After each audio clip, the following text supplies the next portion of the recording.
Pues qué tal, Gabriel, ¿cómo estás? ¿Cómo te va, Un Juan gusto Carlos? saludarte. Nuevamente estamos por aquí en esta sesión presencial, charlando un poco como lo hicimos en el metálogo anterior, un poco en un tono diferente, en un acercamiento distinto respecto a aspectos más personales de quiénes somos, de cómo nos hemos construido. Y hoy vamos a abordar el tema de nuestro yo profesional, cómo hemos utilizado y cómo hemos aprovechado todos aquellos saberes de los que hablamos en el metálogo pasado acerca de nuestra formación, cómo todos esos aspectos de formación los hemos podido traducir en nuestra vida profesional para convertirnos en quienes somos profesionalmente. Muy bien, así que ahí vamos. Adelante. Metálogos Aldir Plashta es un espacio donde se exploran temas significativos, desde la razón, la emoción y la conexión humana, yendo siempre más allá de lo evidente.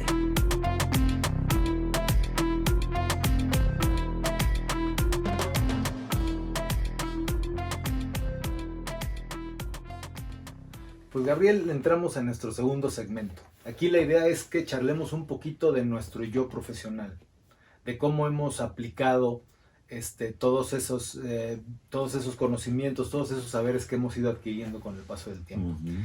Y entonces pues te preguntaría cómo describirías tu experiencia de ser terapeuta, es decir, obviamente brevemente, ¿qué significa para ti el hecho de ser terapeuta, de recibir a una persona, de escucharla? ¿Cómo explicarías esa actividad? Wow.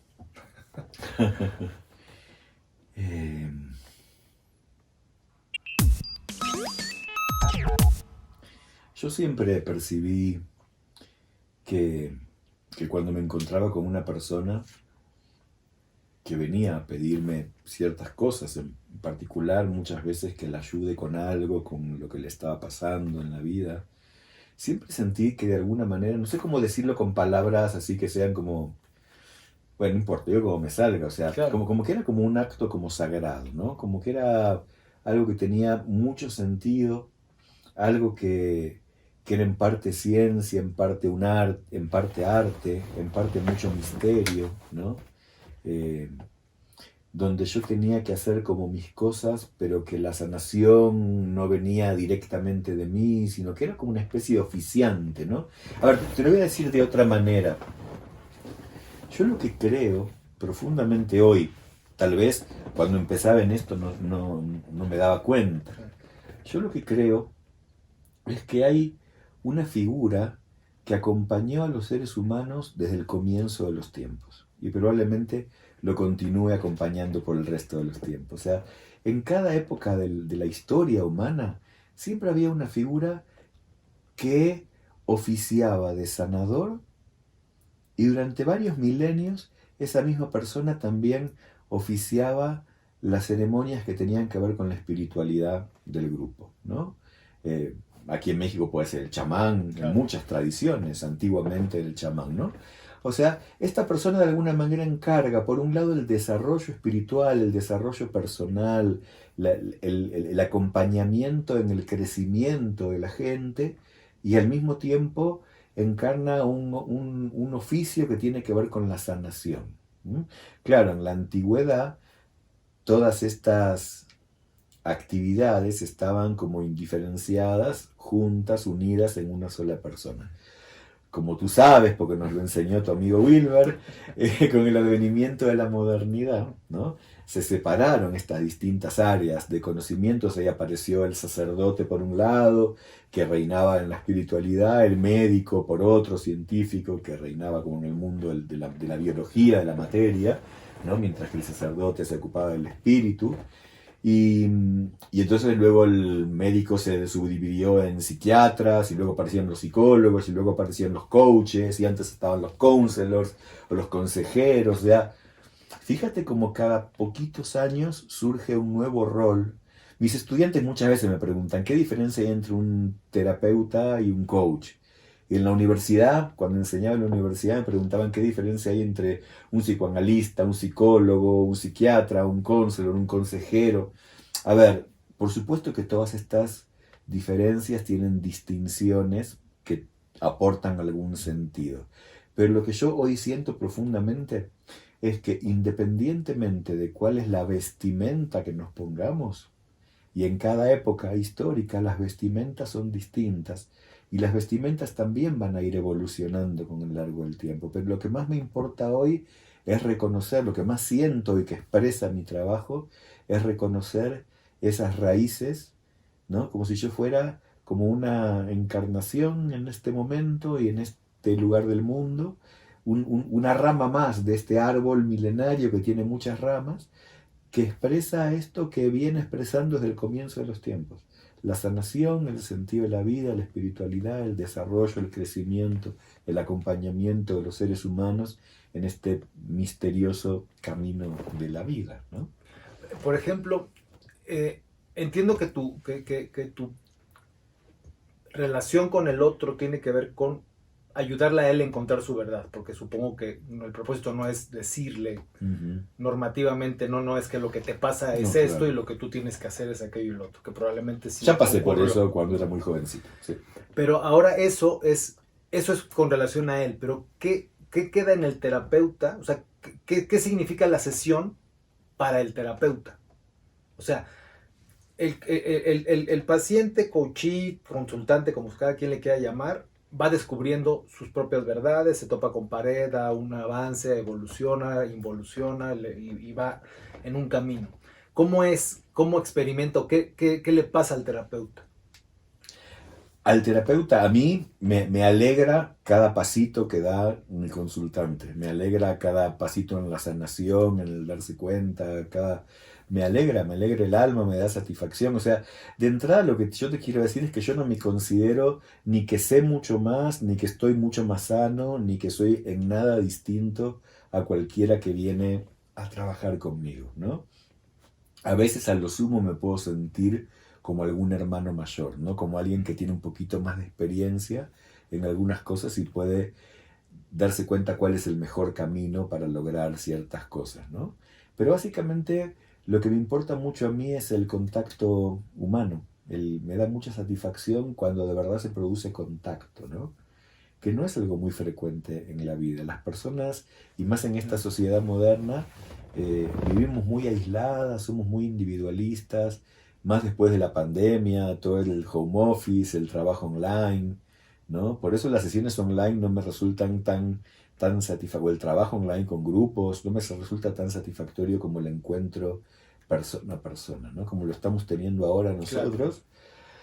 Claro. Me da mucha satisfacción el encuentro y me importa que la persona, cada vez que se da cuenta de algo, cada vez que conecta con un sentimiento de verdad, cada vez que sana alguna herida, eso me da mucha satisfacción y mucha alegría.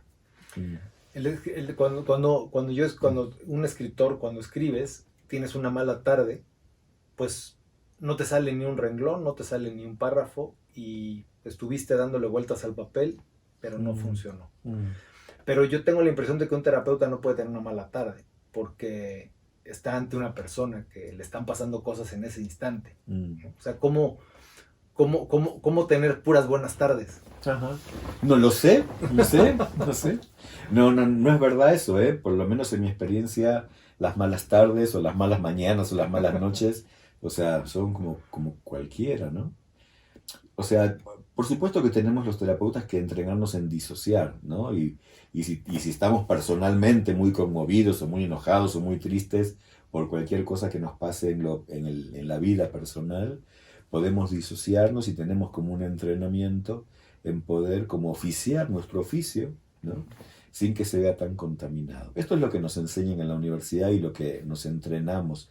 Ahora, con los años me doy cuenta que lo que sea que nos pasa, si estamos tristes o enojados o frustrados o con lo que fuera, o enfermos o resfriados o lo que fuera, todo eso también es material con el que de alguna manera podemos trabajar con la otra persona que está ahí enfrente, ¿no? O sea, no renegar de nada que esté sucediendo en el aquí y ahora, como en ese sentido, casi que lo que te diría es que cuestionaría un poquito la idea de malas tardes o buenas tardes, ¿no? O sea, porque eso es hacer como un juicio sobre algo.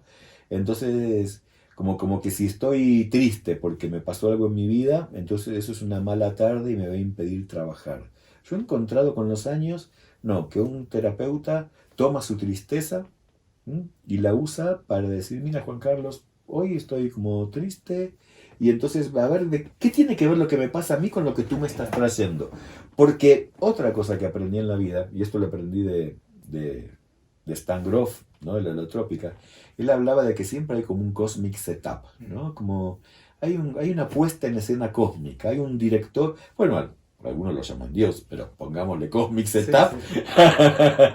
Que pone las cosas, las situaciones, las personas, los momentos, arma como un diseño que tiene un sentido más allá de que nosotros, las personitas que estamos aquí, nos demos cuenta de qué es lo que está sucediendo, cuáles son los hilos que se mueven. Entonces, esa mala tarde también tiene algún sentido de estar ahí. Y también tiene algún sentido que esa mala tarde coincida con tal persona que viene a consultar y no con otra, ¿no? O sea, como que hay algo ahí que... Eso, porque eso es justo también, ya conforme se desarrolla la charla, sí, que pensaba, si realmente nosotros, que yo pienso, no, bueno, en mi caso sí, una vez más influido por Wilber y demás, yo sí creo en la totalidad como una totalidad. Y si eso es una totalidad, entonces este momento no está disociado, o sea, yo no estoy, o sea, no somos dos entes completamente aislados que circunstancialmente se juntan, sino que forman parte de una serie de circunstancias que nos ponen aquí y ahora en este instante, y yo lo experimento de una manera, quizá tú lo experimentas de otra, quizá los aprendizajes o las percepciones son distintas, pero los estímulos que nos damos mutuamente, sí, a mí me queda la impresión de que forman parte de una realidad que va más allá de lo que yo puedo percibir en primera instancia, ¿no? Entonces probablemente en una sesión funcione igual, o sea, la experiencia de vida del coach o del terapeuta tiene que ver con la experiencia de vida del consultante, y ambos están ahí porque las circunstancias, o sea, no es una casualidad, sino una especie de causalidad que no podemos ver, ¿no? O sea, el que no lo podamos ver no significa que no exista. Claro. O el que no lo podamos probar. Ajá. Tampoco se trata de entrar a la esotería absoluta, y porque entonces también ya todo es posible y cualquier cosa puede ser lo que sea, y entonces al menos a mí ya me deja de hacer sentido. Sí. Pero si hay un algo más allá de la percepción natural, de la percepción de primera instancia, de primera capa, que pareciera estar ahí como subyacente, que hace que las cosas sean de una cierta manera y no de otra, y que eso las provea de sentido, ¿no? Sí. Eso, ¿te acuerdas que antes te hablé de la magia, de Houdini? Claro. Siempre sentí que por detrás de las cosas que pasan hay hilos que se están moviendo y que no los estamos viendo, ¿no? Entonces, me gusta ir descubriendo cuáles son esos hilos, ¿no? Eso que llamamos casualidad o causalidad o sincronías o cosas que pasan, ¿no? Una cosa que te quería decir, y ya quiero preguntarte a ti porque tengo muchas ganas de saber cómo trabajan los escritores.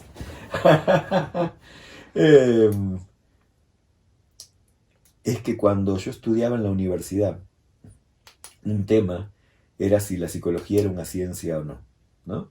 Entonces, por supuesto que nos enseñaban que era una ciencia. Y yo ya, desde mis 20 años, ya me había dado cuenta que no era una ciencia, ni a palos, por más de que trataran de enseñarme y de justificar de por qué la psicología era una ciencia. Es imposible que sea una ciencia. Bueno, habría que hablar largo. Sí, habría que hablar largo, pero bueno, a mí es mi apreciación, no importa tampoco que sea verdad. Te voy a decir, ni la filosofía me lo parece y no la desmerece. O sea, la filosofía a mí, desde mi percepción, tampoco es una ciencia. Pero más vale, obvio que no, claro. No, por eso, sí que aquí estamos dos no científicos hablando acerca de muchas cosas. Pero bueno, no importa, hay variantes, podríamos decir hoy que a partir de las neurociencias y la psicología cognitiva, ahí hay una ramita de la psicología que está como basándose más en los métodos científicos tradicionales, pero a mí nunca me pareció que el hecho justamente de que no fuera una ciencia desmerecía en algo, ¿no? Entonces es un arte, bueno sí es un arte, pero tampoco es solamente un arte, ¿no? Tampoco es solamente magia. Lo que fui descubriendo es que en realidad es como una mezclita de todas estas cosas, ¿no? Porque hay algo de ciencia, hay algo de arte, hay algo de magia, o sea, incluso algo de misterio, ¿no? Como que uno genera un espacio, una situación para que pasen incluso cosas que hasta están fuera del control consciente del ego chiquito que está tratando de entender lo que está pasando, ¿no?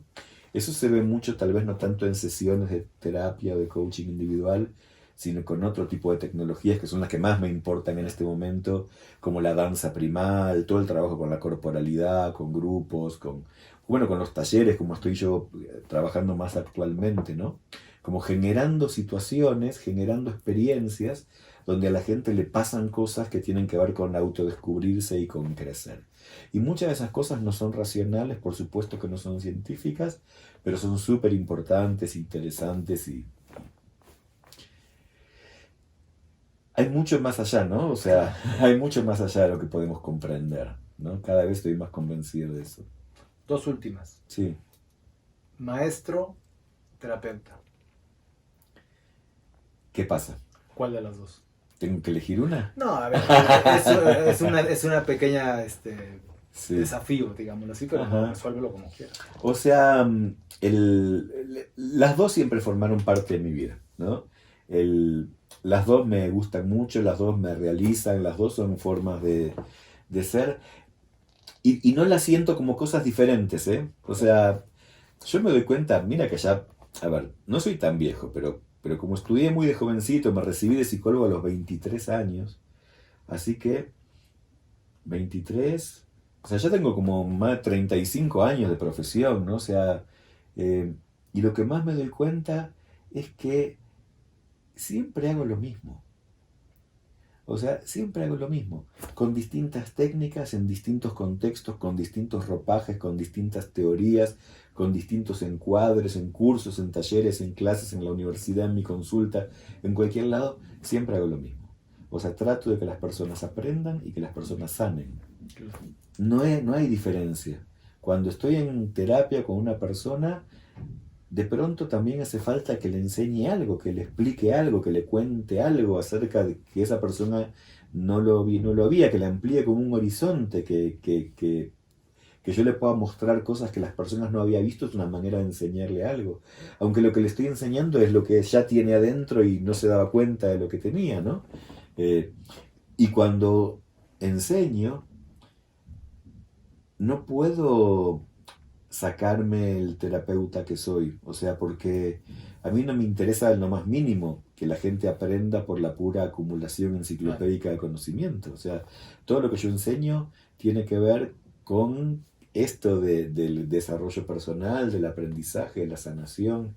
Entonces, Y también la capacidad que has desarrollado de leer al alumno, ¿no? Es decir, con 2 o 3 actitudes, con la manera en que pregunta, la forma en que está colocado en el salón, la sí, forma sí, puedes también ayudarle más, ¿no? Porque muy probablemente ubicas cosas que ni él se está dando cuenta que le sí. están pasando, ¿no? A ver, te quiero decir una sola cosa para terminar sobre esto y ya que me cuentes tú. Sí. Pero esta pregunta es bien importante la que me hiciste, o terapeuta o maestro, ¿no? Es que no es distinto, porque, ¿sabes qué pasa? El coaching, la psicoterapia, o sea, no se trata de aprender cosas teóricas o técnicas. Por supuesto que eso forma parte del proceso. Pero lo que hace a un buen terapeuta o un buen coach El uso. no es cuánta teoría sabe o cuánta técnica sabe, es cómo la aplica. Y cómo la aplica tiene más que ver con lo que esa persona es que con lo que esa persona sabe o las técnicas que maneja. Y lo que esa persona es tiene que ver con cuán sana es esa persona que va a ser terapeuta coach, cuán crecida, cuán madura, cuán evolucionada, cuánto sanó sus propias heridas, cuánto aprendió sobre sí misma, cuánto aprendió sobre sus oscuridades, cuánto aprendió sobre lo que no puede, sobre sus incapacidades. Eso es lo que hace que una persona sea el tipo de persona que es. Porque te voy a decir la verdad, cuando yo tenía 30 años, hoy, te lo voy a decir así, hoy de verdad no conozco muchas más técnicas que las que conocía cuando tenía 30 años. Y hoy no conozco mucha más teoría que la que ya sabía cuando tenía 30 años. Lo que más ha cambiado entre mis 30 años y mis 60, que voy a cumplir próximamente, es lo que yo he madurado como ser humano. Entonces, cuando yo enseño, ¿sí? Y aquí cierro con esto, cuando yo enseño, no me importa que mis estudiantes aprendan contenidos, me importa que mis estudiantes aprendan contenidos, aprendan técnicas, se sanen y crezcan. Entonces va todo junto. Sí, que sean mejores seres humanos para que Eso se traslade en la terapia. Eso. Y bueno, ya ahora sí la última, pero de la mano con lo que estás diciendo. Vivimos una época en donde gente hace un modulito aquí, un cursito allá, 2 embarradas por allá y se vuelve terapeuta.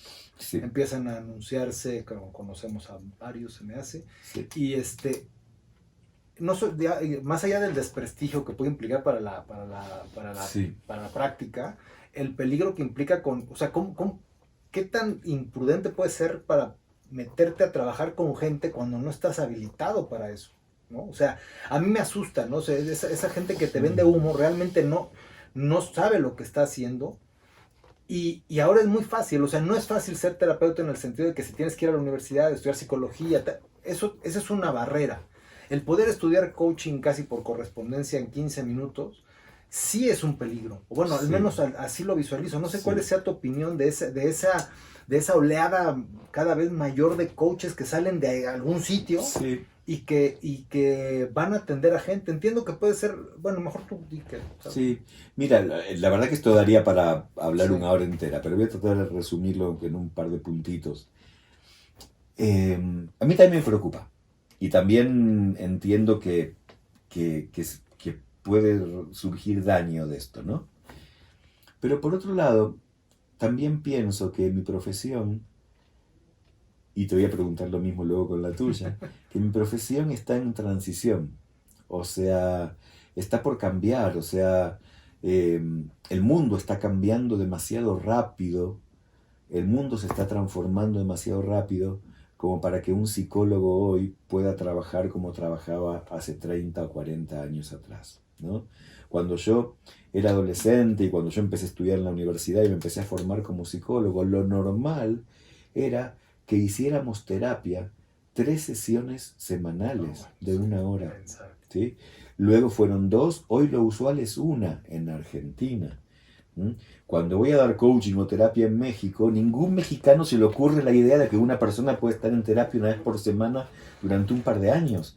O sea, vienen a pedirme coaching y nadie que me consulta se imagina que va a estar conmigo más que 5 o 6 veces, ¿no? 6 encuentros. Entonces, estamos en una transición.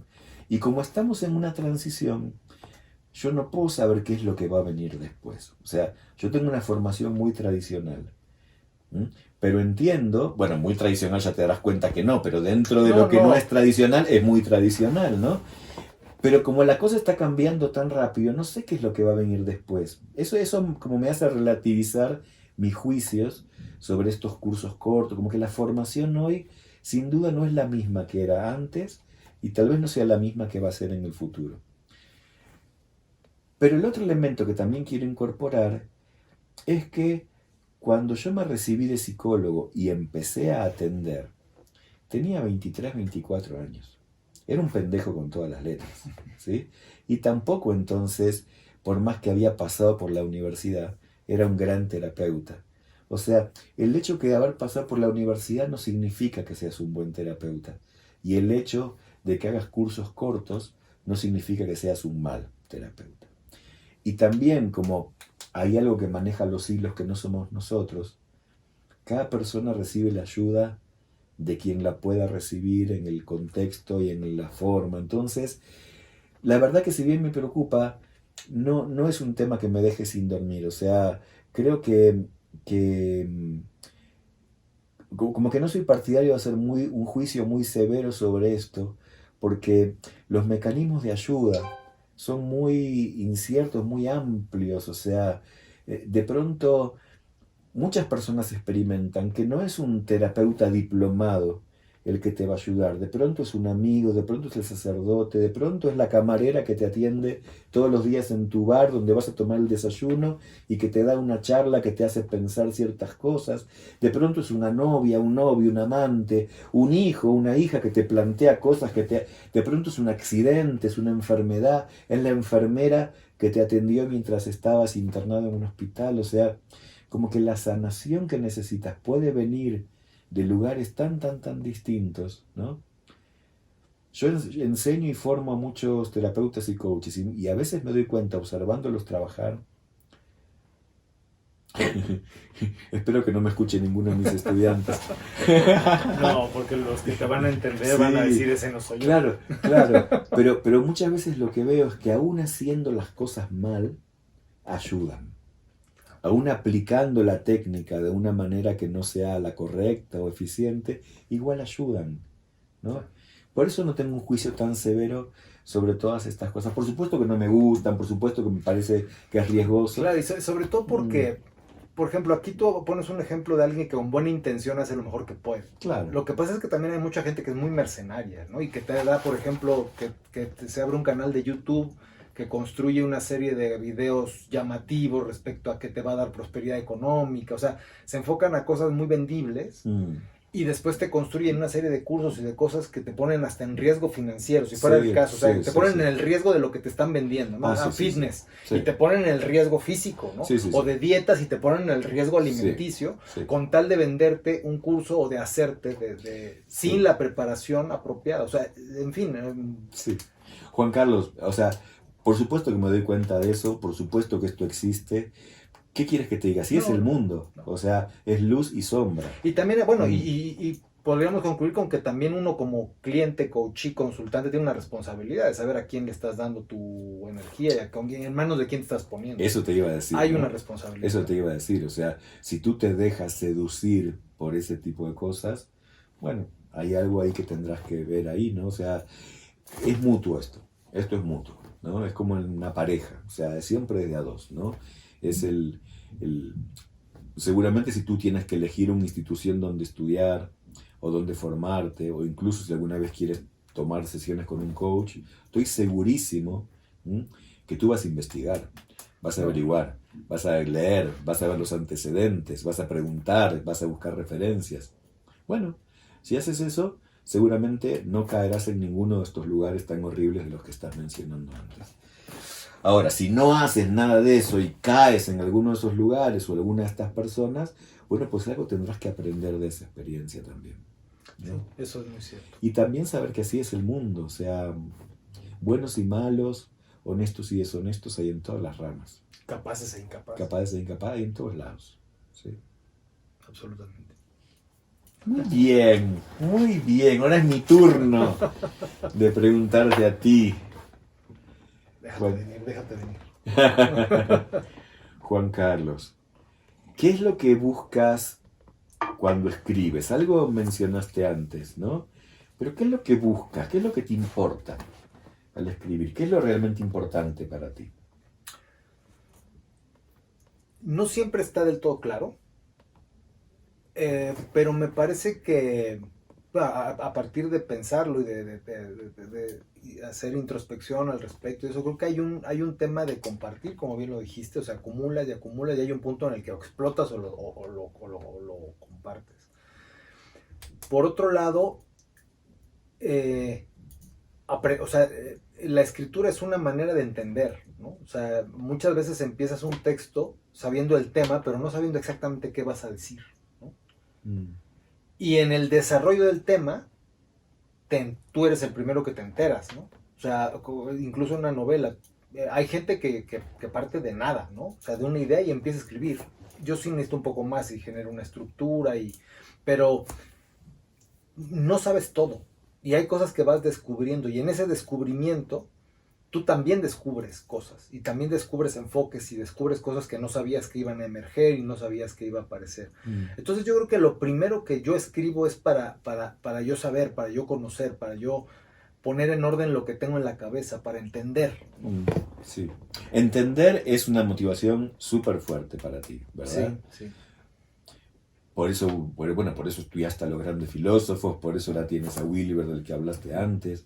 Sin embargo, antes, cuando hablaste de tu vida, de tu historia, mencionaste que cuando leíste aquel libro de Crimen y Castigo, lo primero que sentiste que despertó tu vocación como escritor es cuando dijiste, yo quiero emocionar a la gente tanto como Dostoyevsky me emocionó a mí. Entonces ahí hay algo, no es solamente entender el mundo. Claro, ahí por ejemplo es interesante porque fue algo intuitivo, o sea, ahí lo que es muy buen punto, porque lo que me movió no fue la parte intelectual, sino lo que me llevó es como tomar contacto con la emocionalidad, o sea, el cómo con una construcción de palabras, porque ahí no hay ni imágenes, nada, con una palabra detrás de otra, te puedes trasladar a otro sitio y vivir las emociones y las sensaciones que está viviendo un personaje que no existe en teoría, ¿no? Ujú. Y esa es una forma de sentirte vivo, de sentir que estás experimentando algo que no habías experimentado antes. Y de alguna manera gratis, ¿no? O sea, porque no tienes que pagar las consecuencias que paga el personaje. Ajá. Entonces, claramente sí, yo creo que particularmente en la literatura, incluso ahora que estoy trabajando ya de manera más formal un libro de no ficción, sí me interesa que el lector también conecte con esas vertientes, o sea, aunque le esté hablando de un tema relativamente teórico, de un caso más, un asunto más relacionado con la intelectualidad, o sea, una reflexión, sí hay un cierto interés de mi parte en que esa reflexión también se traslade a otras áreas, ¿no? Al área de la emoción, del sentimiento, de la intuición, ¿no? O sea, me parece que eso sí ha sido intuitivamente algo que me movió desde un principio sin que yo fuera demasiado consciente de ello. Ujú, ujú. Sí, sin embargo, no siento que me contestaste qué es lo que te importa de provocar emociones en la gente. Así como Dostoyevsky te las provocó a ti, tan intensas, tan viscerales, y tú decidiste, yo voy a hacer esto también con las personas. Y les voy a escribir. Es que en ese momento no o sea, es que quiero que también vivan algo así, ¿no? O sea, y provocarlo yo, o sea, ser yo quien provoca esa emoción, no sabría cómo explicarlo racionalmente, porque no lo sabría hacer. Fue o sea, lo que yo sentí fue, yo quiero hacer esto mismo. Ajá. O sea, yo quiero poder, o sea, en ese momento no lo pensé así, aunque ahora lo voy a decir, ¿no? Manipular las emociones de la gente para que sientan, ahí ya estoy, fíjate, manipular las emociones de la gente para que sientan lo que yo quiero que sientan. Ahí ya es una actitud un poco diferente. No fue así como yo lo sentí, pero es una posibilidad. Sí. Bueno, manipular tiene muy mala prensa, o sea, en nuestros días, pero manipular simplemente quiere decir hacer, no mover los hilos para que ciertas cosas pasen, ¿no? Manipular con las manos haciendo cosas. Entonces, generar situaciones, escenas, contextos, atmósferas para que las personas experimenten ciertas emociones que tú quieres que eso... Bueno, pero también es importante porque no solamente es un aspecto emocional, ¿no? O sea, la novela de Dostoyevsky no solamente relata un crimen, ¿no? Relata un crimen que está sustentado en todo un pensamiento. O sea, Raskolnikov no va a matar a la vieja solo porque se le ocurra, no es un asesino en serie. Él va a hacerlo porque se va a hacer justicia a sí mismo. Y se le complica porque aparece la sobrina. Porque si no apareciera la sobrina, él hubiese matado a la anciana sin ningún remordimiento, porque a eso iba, ¿no? A robarla y a matarla, porque en su construcción mental, él era un hombre joven, inteligente, capaz, con una vida por delante, pero sin las posibilidades económicas, mientras que ella era una usurera. Entonces, desde su perspectiva, quitarle el dinero para él hacer algo positivo por la humanidad justificaba su acto. Todo se complica porque después ya no es un acto, sino dos.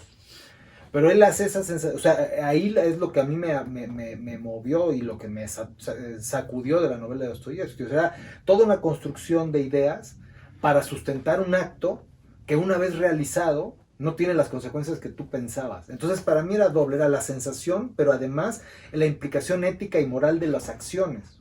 Que esa es la parte que Dostoyevsky tiene muy potente y que a mí me mueve, y que lo logre o no lo logre es mi intención cuando escribo. Esto es bien interesante, porque antes te iba a hacer una pregunta que ya me la has respondido, porque por un lado decías que te importaba entender el mundo, ¿no? Y trabajar con las ideas y hacer que las personas entendieran el mundo, reflexionaran. Pero habías dicho esto de mover las emociones, ¿no? Y en realidad con tu respuesta, lo que voy entendiendo es que te importan varias cosas juntas al mismo tiempo, ¿no? O sea, que las ideas no están separadas de una emocionalidad ni de una ética de vida, ¿no? Y a veces las ideas que bueno, no sé, perdón que te hable un poquitín de mí, muchas de las ideas que más me emocionan son las que tienen una emoción que es una idea y una ética y todo al mismo tiempo. Y ahí como experimento como que ahí hay algo de verdad, ¿no? Exacto, para mí ese o sea, ya profundizando es eso, es la acción, pero también el significado de la acción en términos éticos, morales y existenciales, ¿no? O sea, ¿qué significa para una persona hacer o no hacer un acto? Y a mí me gusta tanto leer como intentar escribir literatura que lleve al lector ahí, ¿no? A cuestionarse, a cuestionarse sus propios actos, a cuestionar si lo que está haciendo el personaje, si es correcto, si es incorrecto, si él lo haría bajo una circunstancia, bajo no, porque también esa es otra, ¿no? Uno hace o no hace según el contexto y las circunstancias, ¿no? O sea, yo en determinadas circunstancias no sé qué haría, ¿no? Uh-huh. Entonces, a veces tenemos como esa grandeza moral de decir, yo nunca haría eso, o hacer juicios y hacer descalificaciones así desde la comodidad del hogar, ¿no? Claro. Pero cuando uno está en esa situación, pues de repente no es tan fácil. Sí. No sé, en una situación, un político, no ser corrupto es muy difícil, ¿no? Determinadas circunstancias. Uh-huh. Que podemos criticar porque es criticable, pero hasta qué punto puedo estar seguro que yo no haría lo mismo si estuviese ahí. Eso se ve en El asesino de muertos, ¿verdad? A mí me interesa mucho ese tipo de literatura. La literatura en donde te ponen los personajes en unas circunstancias en donde tú como lector te lleva a cuestionarte. Esa es la literatura ideal que a mí me gustaría escribir. ¿Y lo tuyo es entonces arte, ciencia, magia? ¿Qué es escribir? Yo creo que escribir en general, me parece que el escritor lo que es una especie de intérprete, ¿no? O sea, tienes la obligación de observar y después traducir metaforizando a partir de imágenes, a partir de historias, a partir de relatos, interpretaciones del mundo que permitan a otros entender, que permitan a otros observar diferentes puntos de vista. Ajá. Entonces tu trabajo es ver lo que hay y traducirlo. Sí. Y que otros lo gestionen pues de la mejor manera que puedan. Eso. Bien. Te quiero hacer una pregunta, Juan Carlos. Tengo dos imágenes y quiero que me ayudes a relacionar estas dos imágenes. Por un lado tengo una imagen de ti escribiendo varias horas al día, todos los días de la semana, en tu escritorio que está muy cerquita de donde estamos ahora en este lugar, ¿no? Una vida, por lo que conozco de ti, bastante metódica, ¿no? Con tu disciplina, con tu organización diaria de tus tareas. Y por otro lado, la otra imagen es la de todos tus personajes, ¿no? Que no están encerrados escribiendo en una habitación. O sea, son políticos, economistas, criminales, policías, femme fatale, recorren el mundo, van y vienen y hacen todas sus cosas interesantísimas en el mundo, ¿no? Bueno, yo creo que es una manera también de vivir esas experiencias que no vas a poder vivir o sea, no podemos vivirlo todo, ¿no? Yo en la etapa larga que viví en los bares, para mí era muy importante la observación, ¿no? Era un espacio como muy especial porque como que se concentraba un poco todo, ¿no? O sea, tenías desde la buena persona, noble y tal, hasta el delincuente, ¿no? Uh-huh. Y todos coincidían en un espacio y los veías moverse, actuar, etcétera.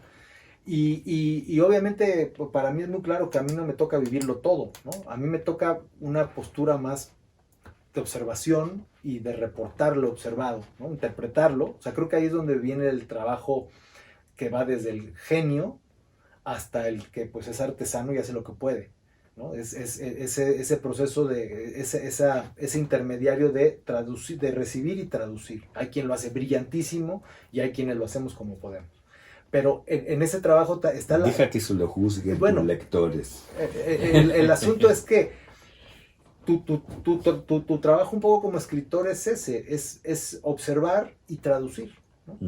Y como no voy a poder vivirlo todo, esa observación y ese imaginar cómo sería, y obviamente nutrirte también de los que han escrito antes que tú, te permite generarte una visión, una manera de entender, una forma de ver las cosas y plasmarla en una historia donde no eres tú, pero sí eres tú, porque al final yo creo que no soy ninguno, pero al mismo tiempo soy todos, ¿no?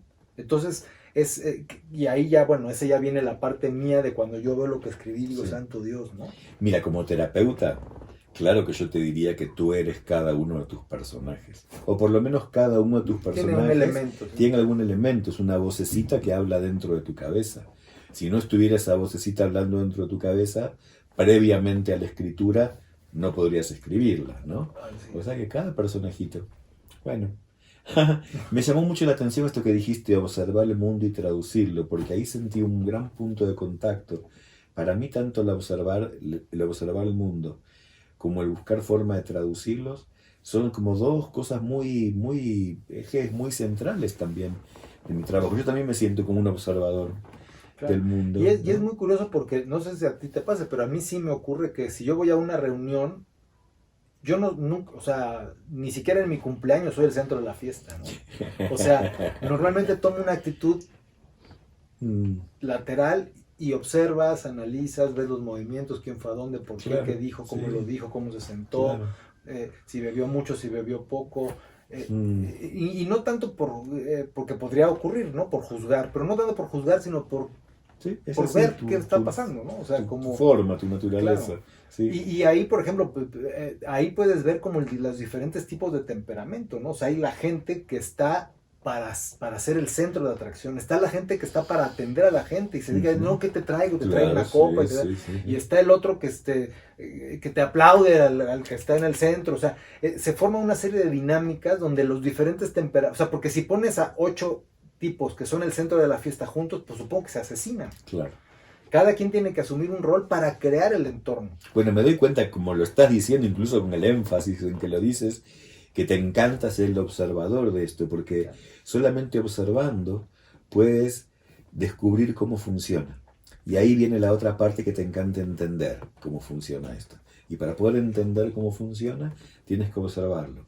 Y luego lo escribes para que las demás personas también lo puedan entender, Claro. le puedan convivir, ¿no? Y hacerle énfasis en, mira, observé esto, ¿no? O sea, Claro, esta claro. persona se movió de esta forma. Sí. Y tú cuando cuentas una historia, no la cuentas de cualquier modo. No. O sea, la cuentas de un modo, porque el modo es parte de la historia. O sea, Sí. el cómo, la forma y el fondo no, Sí. no se disocian, ¿no? Sí. O sea, forman una sola cosa. Bueno, ahí ya está tu oficio y tu arte, ¿no? De cómo hacerlo, ¿no? Cómo hacerlo. Pero antes de que nos cuentes algo sobre cómo hacerlo, te quería decir lo que me di cuenta en este momento, ¿no?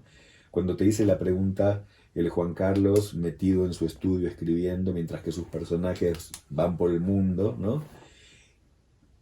Y te juro que me di cuenta en el momento, así, wow, yo hago lo mismo, o sea, yo vivo encerrado en una consulta, mientras que mis consultantes y pacientes son los que van por el mundo, porque políticos, empresarios, villanos y héroes, o sea, son los que van por el mundo, pero yo no estoy haciendo todo eso, yo estoy en mi consulta, donde los recibo, wow, los dos estamos en algún lugar, ¿no? Desde el cual observamos, y los protagonistas, muchos protagonistas de la vida que van por el mundo haciendo sus cosas, ¿no? Y nosotros estamos en habitaciones cerraditas trabajando. Y de algún manera. modo son dos variedades, si bien muy distintas, pero son dos variedades de facilitación. O sea, tú le facilitas en la sesión a ese momento que haga ciertas cosas y lo habilitas, y el escritor a partir de sus textos facilita la experiencia de otro, ¿no? Porque al final tú lo que le estás facilitando es una experiencia. O sea, la lectura es una experiencia. O sea, porque si no, pues vas a Wikipedia y lees el resumen. O sea, el asunto de la lectura no es la trama. El asunto de la lectura es la experiencia. ¿Y qué te pasa ahora, Juan Carlos, en el que estamos viviendo en un mundo donde mucha gente se siente más inclinada a mirar el resumen de Wikipedia que a sentarse a leer las 500 páginas de tu libro para tener la experiencia? O sea, en un mundo donde todo sucede rápido, en un mundo donde leer una novela tuya toma muchas horas, ¿no? Y hoy día la gente no se sienta horas. Bueno, mucha gente, algunas que sí, claro que sí, pero cada vez menos la gente le destina horas a leer. ¿Por qué voy a destinar horas a leer una novela si en esas mismas horas me puedo ver 5 películas, 2 series, o sea, millones de imágenes en Instagram que circulan así, o 20 videos cortos de YouTube sobre los temas que me interesan. Mira, yo, obviamente sí, también la visión va cambiando con el tiempo, ¿no? Y vas de lo más romántico de pensar que cada día va a leer más la gente y que tú vas a conseguir que la gente te lea y demás cosas. Pero ya conforme va pasando el tiempo y te vas volviendo realista, te das cuenta que primero la lectura no es para todos como nada es para todos, ¿no? O sea, habrá gente que le dedica 3 horas diarias durante toda su vida a construir barcos de madera que yo no sería capaz, los que van poniendo piececitas, ¿cómo se llama? Rompecabezas, ¿no? Claro, sí. Yo un día traté de armar uno y a la cuarta pieza aventé todo porque yo no puedo dedicar, o sea, Claro, no le no veo voy a dedicar mi sentido, tiempo a armar así, esto, no claro. le veo ningún sentido.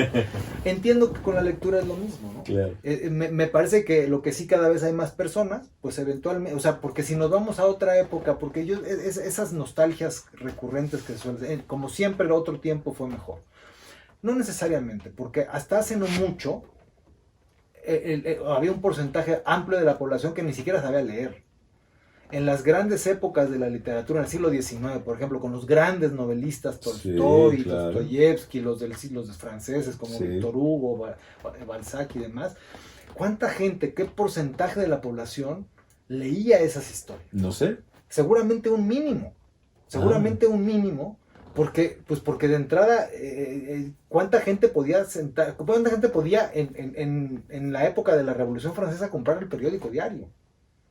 O sea, probablemente no es tanto el volumen de lectores en términos de cantidad, sino también en términos de quién lee qué, ¿no? Y entonces a lo mejor yo lo que aspiro realmente es a encontrar mis lectores, los que sean. Obviamente me gustaría que fuesen más y no menos, pero no, yo hoy en día no tengo la obsesión ni me parece que tenga que ir a una enorme masa, porque entre más gente quieras abarcar, tiene que ser más sencillo, más simple, más superficial porque hay momentos en el día en que yo tampoco quiero leer cosas complejas o no me quiero enterar y veo un video de YouTube, ¿no? Pero claro, a mí me gusta la literatura y entonces hay muchas horas del día que sí puedo dedicarlas a la lectura de un texto más denso, más complejo, pero que entiendo que no todo el mundo lo va a hacer. Entonces yo lo que creo es que cada quien tiene que hacer en función de lo que le nace, de lo que tiene que hacer lo posible para difundirlo en la medida de lo posible, pero permitir que tus lectores sean los que tengan que ser en función a lo que tú haces, ¿no? Y a veces ese reajuste de ruta para mí ha sido importante, porque en algún momento yo pensaba que lo que tienes que hacer es entrar a las grandes editoriales, a hacer grandes volúmenes y vender muchísimo y tal, pero no necesariamente ese es el camino.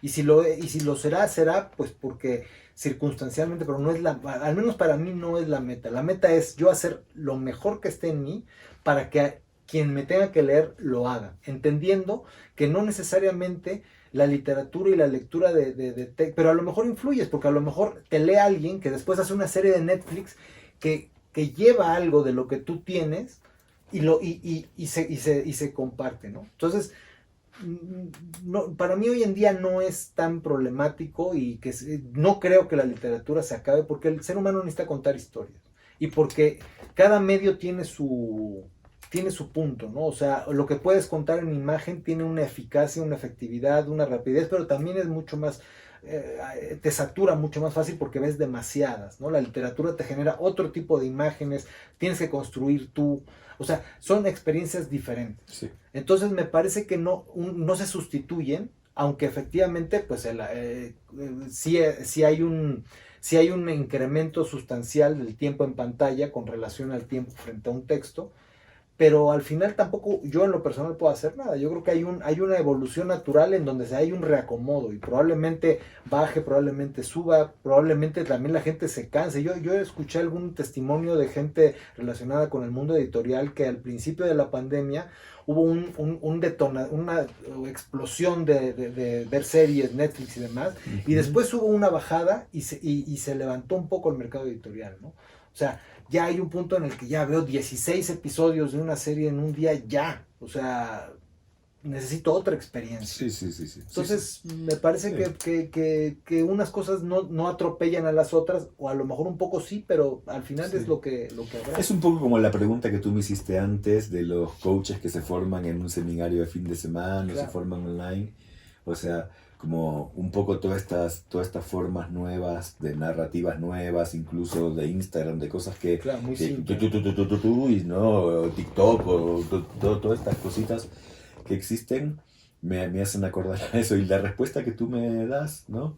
Como, bueno, está todo ahí y tú tienes tu lugarcito ahí.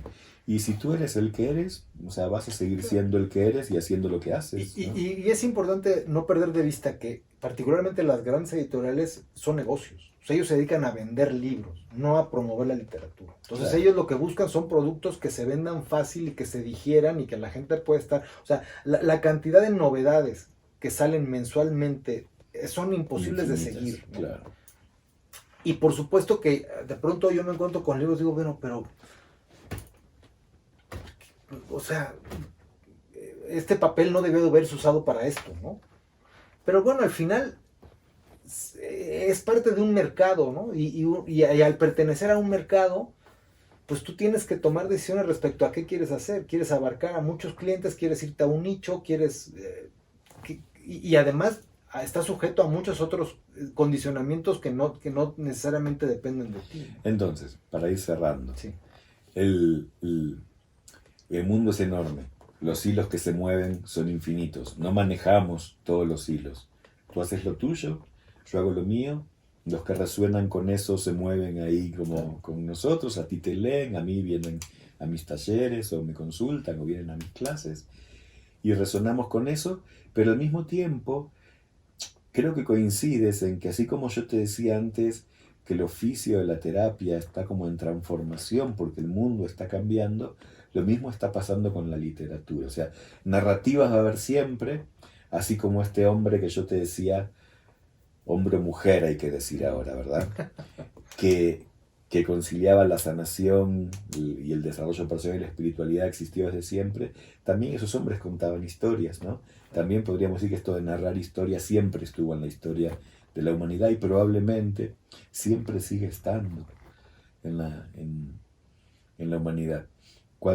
Me gusta mucho cuando vengo a México, en particular, en una de las noches de los talleres hacemos una fogata, ¿no?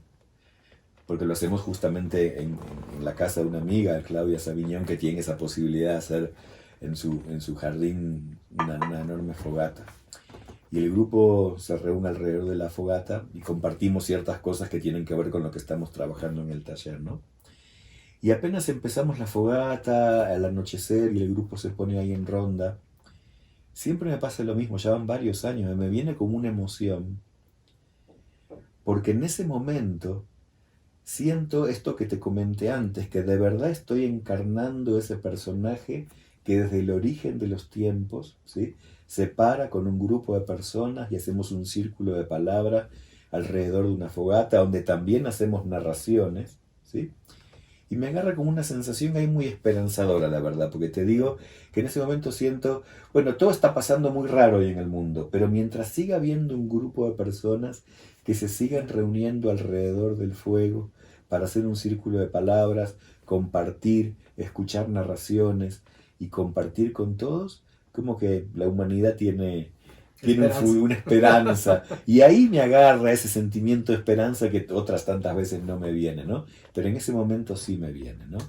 La narración, las personas, el fuego y el contacto ahí, ese círculo alrededor, para escucharnos, para escuchar historias y para compartir como lo que nos va pasando.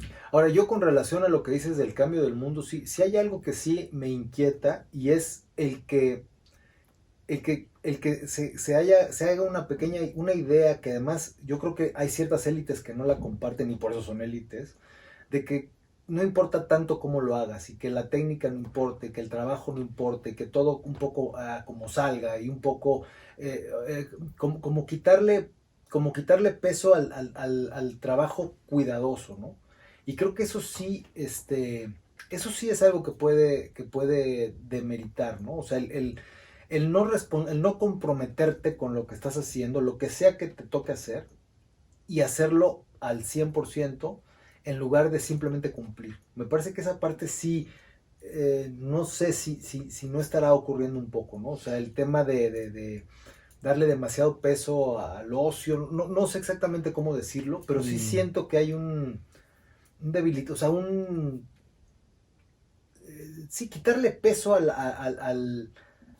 al oficio en sí, al que sea, ¿no? O sea, Sí. al hacerlo con Sí, cuidado, sí, el sí, ponerle, o sea, que de algún modo te tiene que apasionar para que Sí. seas capaz. Cuando solo haces trabajos alimenticios, pues es muy complejo que te comprometas a ese grado, ¿no? Y yo creo que ahí es una parte de lo que, ojalá que la humanidad gire un poco hacia ahí, o sea, volver a hacer no lo que tienes que hacer para ganar dinero, sino lo que existencialmente la vida te pide, ¿no? No porque a lo mejor haya un destino, sino porque la manera de realizar, o sea, de que tu experiencia de vida sea satisfactoria es haciendo lo que te nace hacer, ¿no? Pero claro que no siempre es fácil cuando tu actividad no está premiada culturalmente y económicamente. Ahí se vuelve complejo comprometerte al 100 porque de qué vas a vivir, ¿no? Sí. Porque pertenecer a la sociedad también tiene costos. Sí, sí, sí. Todo esto me da que es como un puente para otro de los episodios que vamos a conversar, que tiene que ver con los secretos del oficio, ¿no? Los entretelones del oficio. Cómo es que hacemos lo que hacemos, ¿no? Exactamente. Pues bien. Gracias. No, al revés, gracias. Y bueno, pues le ponemos punto final a este segundo segmento.